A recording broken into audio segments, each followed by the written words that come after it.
Hey guys, it's Amber. Welcome back to Painted Creek Farm. Today we're going to go over a topic that I'm super passionate about. It's something that I thoroughly enjoy doing every year, and that is hatching eggs via incubation. Before we get into the video, if you could, please like this video, share this video, and subscribe to our channel. We would greatly appreciate it. We're doing our best to grow this channel and get this type of information to as many people as possible. So, you see the chicks in the stores, you see the chicks online, but you have your own flock, and you might have a rooster and you've got a few hens, and you know that your eggs are fertilized, so you want to try and hatch your own eggs. Or maybe you have a local farm that has hatching eggs available, or a friend that wants to do a swap with you. You're in the right place. Let's go over everything incubation. Incubating is not only fun, but it's a way to make your chickens more sustainable. By hatching your own eggs, you eliminate the need to source out to big box stores or hatcheries and have chicks that are shipped to you. These chicks sometimes can end up in less than, great shape, sometimes even dead, and it's really stressful on the chicks, it's really stressful on you. And overall, when you're hatching your own, you tend to get a healthier bird. So first things first, what do you need to incubate? You need an incubator. There are so many different kinds out there on the market. I have a nurture right, a humidity, and a little giant. I've actually got two on loan from family members, but I really enjoy my nurture right, the nurture right 360. It's a great size. It has an auto turner. It has a digital hygrometer and a digital thermometer. It has a candler on the top of it. It counts down to hatch day for you and stops turning on the appropriate day. I just really like it. It's a good size. It's a good price point, perfect for a hobby farmer. Another thing that I like about this incubator is that you can actually go on Etsy and you can find all different kinds of accessories for it. Like I have a quail turner in mine right now that I got from Farming Bunker on Etsy. And it's just really nice to be able to get those different types of things instead of just the standard chicken turner that it comes with. You can get turners for goose eggs, emu eggs even I've seen, and they have pieces that you can put on the incubator to make it taller so that those types of eggs fit in there. It just seems like it's a really great option, and it's just super accessible to people. The other two incubators that I have are great for larger hatches, but they're a little bulky. You can't really see into them really well. They don't have any digital readings on them, so it can be a bit tricky to get the temperature and humidity just right. But they're a great option too. They're a little bit more on the cheaper end of things. So, if that's something that you want to go with, those will work just fine. Now, they don't typically come with an automatic turner in them. That is something that you may have to purchase separately. But again, I think they run like 30 or 40 bucks. And you can even find both of these types, the styrofoam types like the Hubabator and the Little Giant and the Nurture Right. You can find them used, get them secondhand and make it a little bit cheaper and easier on yourself. Now, for both of these types of incubators, for the styrofoam and for the nurture right, I do recommend having a backup hygrometer thermometer combo. I use Govee. I think it's like $14 on Amazon, and it Bluetooths right to your phone, so I can check the status of the humidity and the temperature in both of my, or all three of my incubators right from my phone anywhere in my house. Super convenient, super fast, and super reasonably priced. All right, now that we have our incubator situated, let's talk about eggs. So you have a rooster and your homegrown eggs are fertilized, or you're getting hatching eggs from someone else. You can store these eggs for up to 7 days from the day that they were laid. So if you are using a homegrown flock and say you're hatching in the nurture right can hold 22 chicken eggs. So say you only have 5 hens, you can collect those eggs for a few days. Just make sure that you're turning them so that the little yolk on the inside doesn't actually get stuck to the membrane. But you can store those for a few days, and then you can put them in the incubator all at one time, and you don't actually have to put them in at different times. You want to make sure that you put all of whatever you're going to hatch in the incubator at the same time. That way your hatching dates aren't too staggered. Now you want these eggs as clean as possible without washing them. You don't want to remove that bloom, but you want to make sure that if there's any bacteria, on the outside of the egg, that it doesn't actually get through into the shell and cause any issues for that chick. Now let's talk about setting up your incubator. You want to make sure that you do this 12 to 24 hours before you're actually ready to set your eggs in there. This gives you enough time to get the temperature right, to get the humidity right, and make sure that everything is running appropriately with your incubator. If it's not, this gives you a bit of time to make adjustments or even run out to the store and get a different incubator and make sure that this one is up and running well before you are ready to put your eggs in. You don't want to get to that day that you're ready to do it and realize that your incubator either isn't turning, or it's not, the thermometer isn't working appropriately, or you're getting an error code or anything like that. So make sure that you set your incubator up in advance to give yourself enough time to work out any problems. The two big pieces to incubating are temperature and humidity. For temperature, you want it to be around 99.5 degrees Fahrenheit, give or take half a degree. Nature's not perfectly correct all the time. You don't have to be perfectly correct all the time. You just want it in that general range to make sure that it's not either too hot or too cold for your eggs. Let's go over humidity. Humidity is kind of a debate, but let's first talk about what the humidity actually does for your eggs. So an egg is supposed to lose 10 to 12% of its weight over the period of incubation. This allows for the chick to grow, the air sac to shrink, and for the chick to get ready to enter the world. Humidity that's too low is going to allow the moisture inside the egg to evaporate too quickly. It's going to grow that air sac that's on the end of your egg, and it's going to make it so that the chick is really squished and really tiny and can actually dry out. Humidity that's too high, obviously, does the opposite. There's no exchange over that barrier, and the chick can actually grow too large and it'll get stuck. It won't be able to move and won't be able to work its way out of the egg. The recommended humidity for your incubation period is anywhere from 55 to 65%. Now, with my last hatch, I tested out what's called dry hatching, and that is not letting your humidity, or really not fussing with your humidity at all.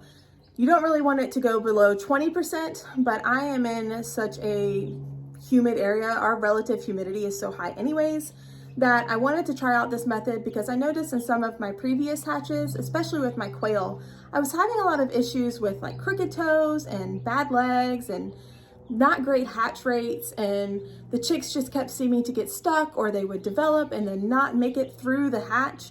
So I wanted to test this out, and I actually had really great rates. I noticed that my chicks were pipping on the appropriate hatch days. They were zipping and hatching faster. I didn't have any leg issues, minus one, which I just think he was a fluke, and he's fine now. But you know, I really just think that the humidity, I was just raising it up too high and the chicks were showing it. Now, do with that information what you will. If you want to go with the traditional method and do it that way, by all means, please go for it. These are your eggs. You can do whatever you want with them.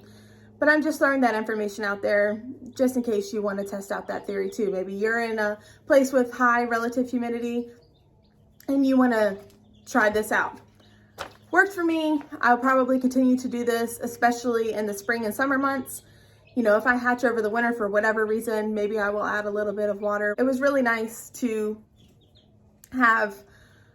not worry about it, honestly, not to have one more thing to have to do.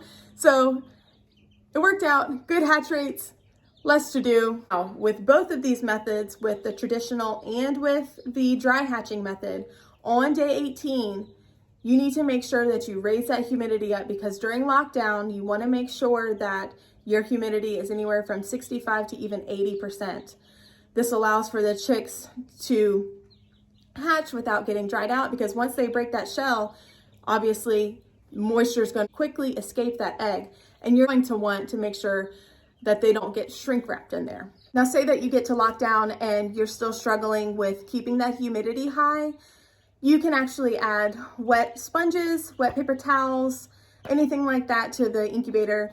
You know, if you have your wells full on the incubator and the humidity still isn't rising, you can try out those things to try and raise your humidity up a little bit more. Another factor of your incubator that you're going to want to consider is the automatic turner that I mentioned earlier. The nurture right comes with one already, and it actually stops turning on day 18 all by itself.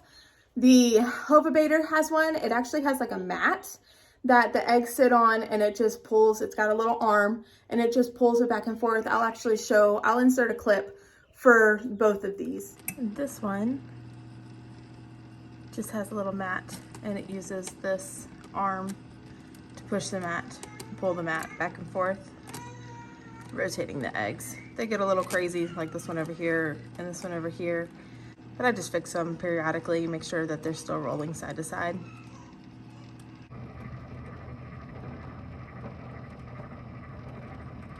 Now, a mother hen in nature turns her eggs up to 4 times every hour.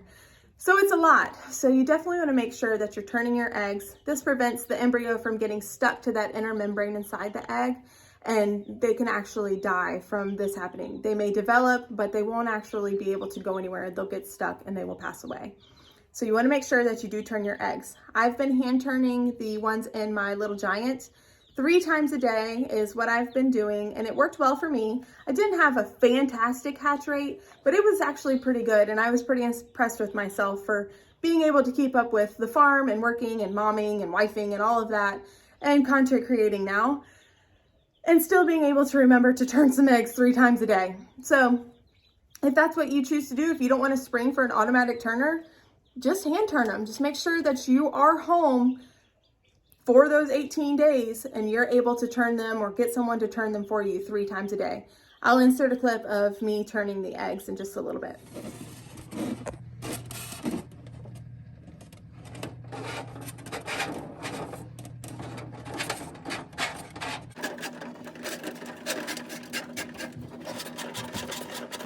So your incubator is all set up and you're ready to put your eggs in. I find that most incubators, you lay the eggs on their side. There are some egg turners where you actually put the egg in pointy side down. You want to make sure that it's pointy side down, not pointy side up, because that air sac is on the fat end of the egg, and you don't want that air sac trying to rise to the top. You know, if you put it on the bottom, you don't want it rising to the top and disrupting that development, because the whole time that air sac is just going to be trying to come up through the bottom. So let's put your eggs in. Close up your incubator and try as hard as you can not to look at it in an hour and see if there are chicks. I literally do this every time, especially if I'm restocking an incubator that I've just removed chicks from. Every single time I put a new batch of eggs in, I immediately look at it and expect there to be chicks. I'm just super impatient. Now around day 5 to 10, I like to pick day 7. You need to candle your eggs and check for development. If everything is running appropriately, your eggs are fertilized, your incubator is running well, you will start to see veining when you stick the egg on top of a flashlight at night in a dark room. This is called candling. And that light will illuminate the egg and it will show you any sort of development that is happening inside of that egg. It is the coolest thing. This is probably my most favorite part aside from the babies. This is probably my most favorite part of incubating, is getting to see life developing right there in your hands. It is just so cool. It never ceases to amaze me, especially for first timers. Or kids, getting to see them actually see something happening inside of an egg is just the coolest thing in the world.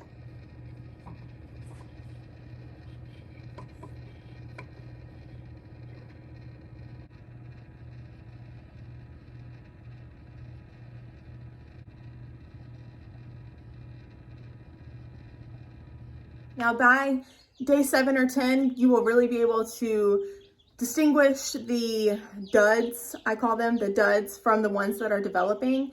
You'll just see a yolk. It'll be kind of a clear picture of just a yellow or orange circle with no veining, no lines, no nothing happening in there, compared to your other eggs where you'll see distinct veining and even probably a little embryo in there bouncing around. Now you want to take these duds out, because if you leave them in there the whole period of your incubation, they can actually explode, and you don't want that to happen. It can ruin your whole hatch. So make sure you take those guys out. I know it's hard, it's disappointing, but it's the name of the game. You don't always get it 100%. So take those ones out, toss them. We feed ours to our pigs or even our dogs, and it's a good little snack for them. Now you've candled on day 7. I like to candle a few days here and there just to make sure everything is developing. You may actually see what's called a blood ring on some eggs if you candle after that and they have died at some point during the development process. There'll be a ring around like the separation of the whites and then where the development is happening. You will see a ring.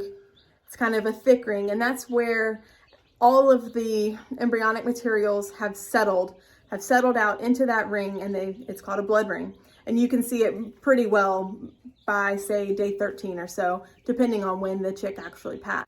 Now, you do want to candle before you go into lockdown for this reason, because Even if something started developing, it could have had any number of issues and didn't make it all the way to hatch day. So I like to candle again on day, like say 16 or 17. I don't like to candle actually on lockdown day, which is day 18 for chickens and say day 15 for quail. Any 3 days before your hatch day is going to be your lockdown day. It's a different hatch period for all species. But I like to candle on, you know, a couple of days before lockdown because I like to try and get through lockdown as quick as possible. It's kind of a long process anyways, because, you know, you're taking your egg turner out. For me, I like to put in a piece of shelf liner, it's like foam almost with the holes in it. You can get it from the dollar store, it's super cheap. But I like to put that in there just to help, especially my quail. Their legs are so tiny and I feel like they slide on the plastic material in the incubators. So that gives them a little bit better grip, and I see less issues with problems such as like splay leg or like a turned foot, things like that.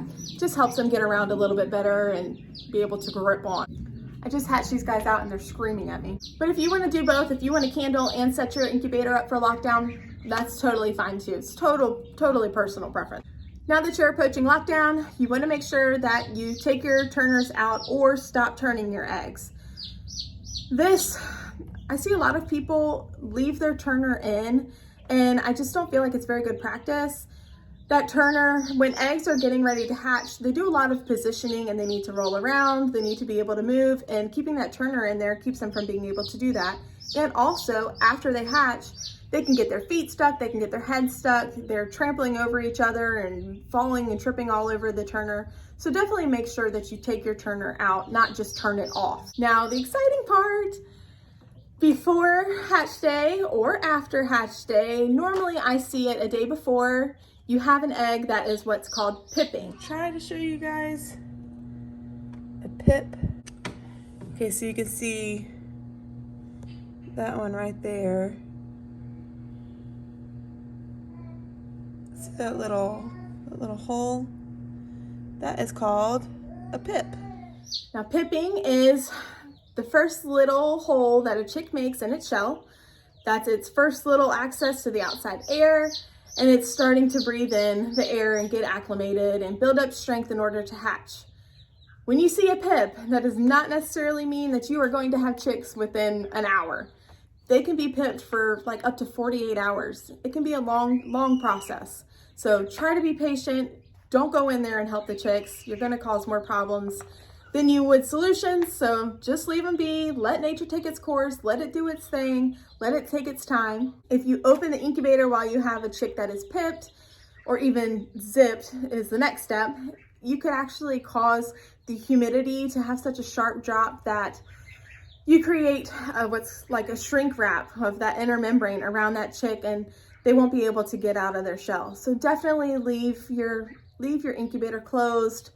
Be as patient as possible. This is one reason why I do recommend the nurture right, because you can see into it so well that you know if anybody's pipped, you can see what's happening. I feel like it kind of makes me a little bit more patient, makes me not want to get my hands in there so badly. So definitely be patient. They're gonna come out, I promise, and they will be ready to see you when they're out. After, like I said, after pipping comes zipping, and this is where the chick actually goes through and creates a zipper, a line all the way around the egg, and then they pop out from both ends. Here is a good example of zipping. You'll see that the chick has made a line all the way around the egg, and then when they're ready, they'll just kind of push and the egg will open right there at that pointy end. There's an example of an egg that's zipped, and there's the baby coming out. It's got a little help from some friends. Let's talk about brooders. When you see that first pip is a really good time to go ahead and get your brooder set up and make sure that you have all of the supplies that you need to raise these babies up. Like I said, it can be a while, so it's not necessarily a huge rush. Take your time, make sure that you have a good list, go to the farm store or build a box and get all of the supplies that you need. The chicks are going to be fine in an incubator for a couple of days. They are still absorbing their yolk sac. This is what allows hatcheries to mail and ship chicks. And so they're fine in there for a couple of days. They're okay in there for up to 48 hours. So don't stress and feel like you've got to get them all out. Make sure everyone is hatched and everyone is out first. I actually will do rounds. Like I typically have, a few chicks, I say half, that are already hatched, and then I don't really see anybody else that's pipped. I will grab those chicks out really fast and put everybody else, or leave everybody else in there.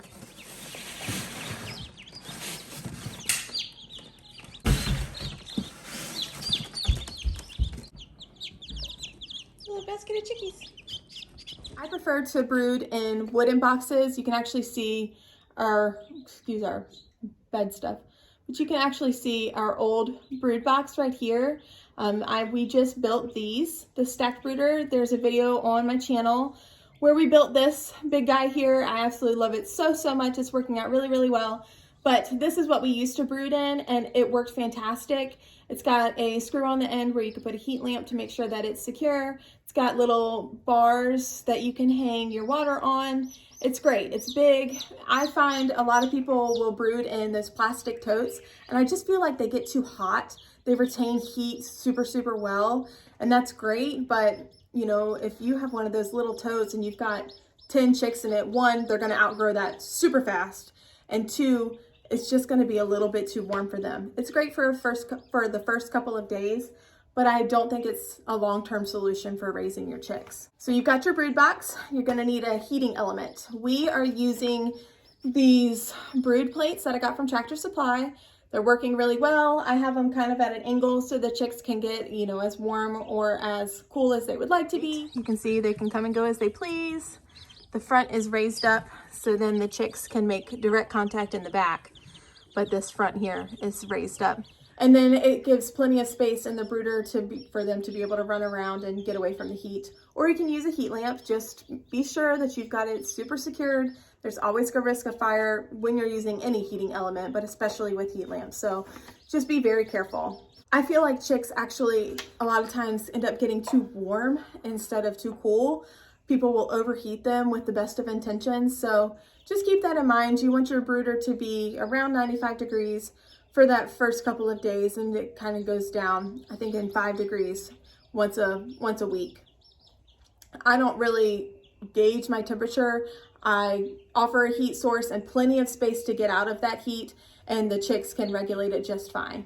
After you have your brooder, you're going to want to fill it with some sort of bedding. We use pine shavings. I like the Fine from Tractor Supply, or the Nature's Wood Grain is actually our favorite bedding that we keep here for our horses. So that's what I use. That's what I have in these brooders. You want to make sure that you don't use cedar. Cedar is super toxic to the chicks. Anything that is kiln dried will be okay, like hemp or something like that. You can even use newspaper or puppy pads. I've seen people use the first few days. I feel like those are messy, and I feel like their feet get really nasty with those types of things.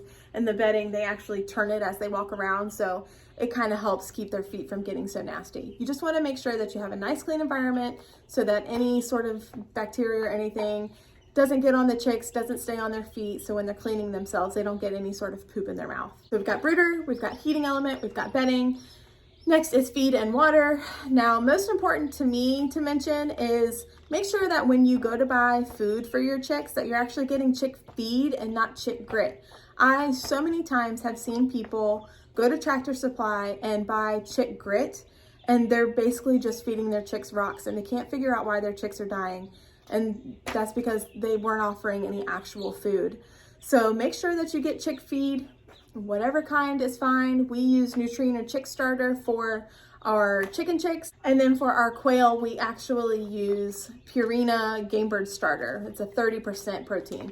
They definitely need a higher protein than our chicken chicks do. And you can feed medicated or unmedicated. It just kind of helps prevent coccidiosis. We do not feed medicated. I never have, and I've never had any issues. We also only offer fresh water here. A lot of people will offer electrolytes. I only see that really being necessary if you have a chick that's struggling, or like say you had male chicks and they got to you and they were kind of in poorly shape. you may want to offer electrolytes, but if you do, make sure that you also offer fresh water. Electrolyte water cannot be their only source of water, or they'll get dehydrated, and that can be a really, really bad thing for them. So make sure that you are offering fresh water at all times. That is, I always tell people, water is the most important thing that you can offer to any animal, even over food. Just make sure they have clean, fresh water every single day, twice a day at least. You're checking on your animal's water.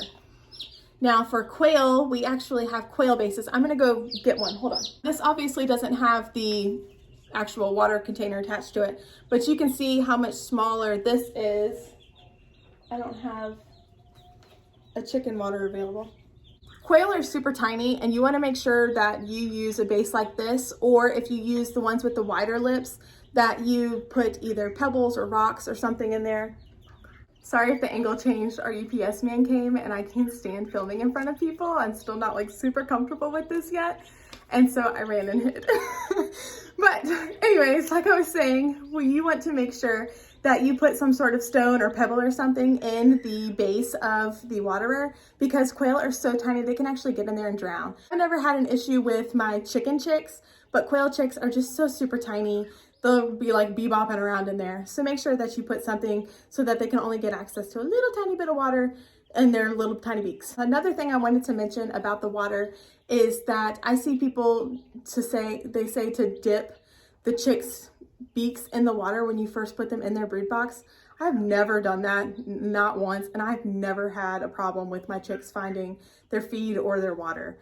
Chicks are babies, and babies put everything in their mouth, and they're super curious, so they're gonna come out when they're ready to come out of their heat, when they're plenty warm. They're gonna come out of there, they're gonna roam the incubator, and they're gonna go and check out their water and check out their food and find it just fine. Once one finds it, they're all over there pecking at it and drinking and everything else. So I just like to skip that kind of unpleasant experience for the both of us.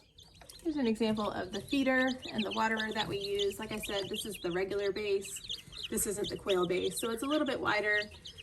But these chicks are obviously big enough, they're not gonna get stuck in there and drown. Now once your chicks are a few weeks old and they're fully feathered, meaning that they've lost all of their down and they have their true feathers in, you can start putting them outside, which is super exciting.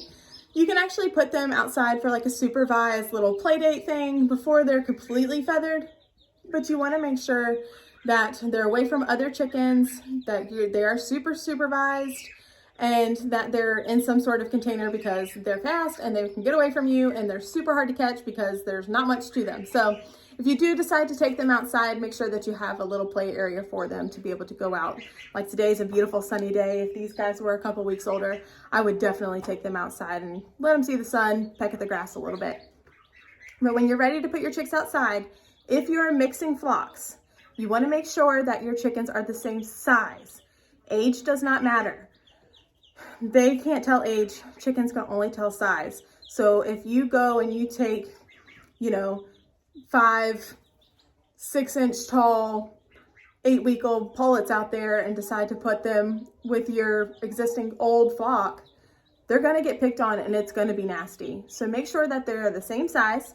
Now when they get to the same size and you are ready to start introducing them to your existing flock, make sure that you put them in a separate pen. I use like a kennel or something with a wire side. My geese are playing in their water. You want to use something with like a wire side so that they can see each other, but they can't actually get to each other. This will get them acclimated, kind of introduce themselves. Hey, how you doing? Over the fence before they're actually all in there together. And then I like to put them, after this, I do this for probably 2 weeks or 3 weeks. And then after this, you can put them all together. I like to put them either in at night when everyone is roosting, so they all wake up in the morning all together and they think, oh, it's just our friends. Or put them in for a little while during the day and then try and take them back out. A lot of people have really great success with free ranging them. We don't actually free range here right now just because of different diseases going around, and I've got a garden and they poop everywhere, and our coop is plenty big enough for everyone to hang out in. So if you free range, that's a really great time to go ahead and introduce those chicks. Now, if you have chicks that hatch from mom, you don't have to really worry about this because she'll keep them protected, and they, are born into the flock. So you don't really have to worry about that. But if you are introducing chicks that you hatched on your own or you got from somewhere else, make sure to introduce them through the fence and then really slowly in person. Their pecking order is a real thing and it is fierce, and you don't want those babies to get beat up or even killed in the process of making new friends. So guys, I think that's pretty much it. If you have a question that I didn't maybe go over, please drop a comment and I will answer it as best I can. Like I said, this is something that I really enjoy. This is a great family activity. It's a great project for your kids. They can get super involved in the embryonic development and growing their own food, and super fun activity to do with them. So you can do it right on your kitchen counter. Like I said, I've got 3 on my kitchen counter. But if you have any questions, please drop a comment and let me know. I would love to hear from you guys. If you like this video, please give it a thumbs up and let me know that you enjoyed it. Until the next video, thank you guys so much for watching. Bye-bye.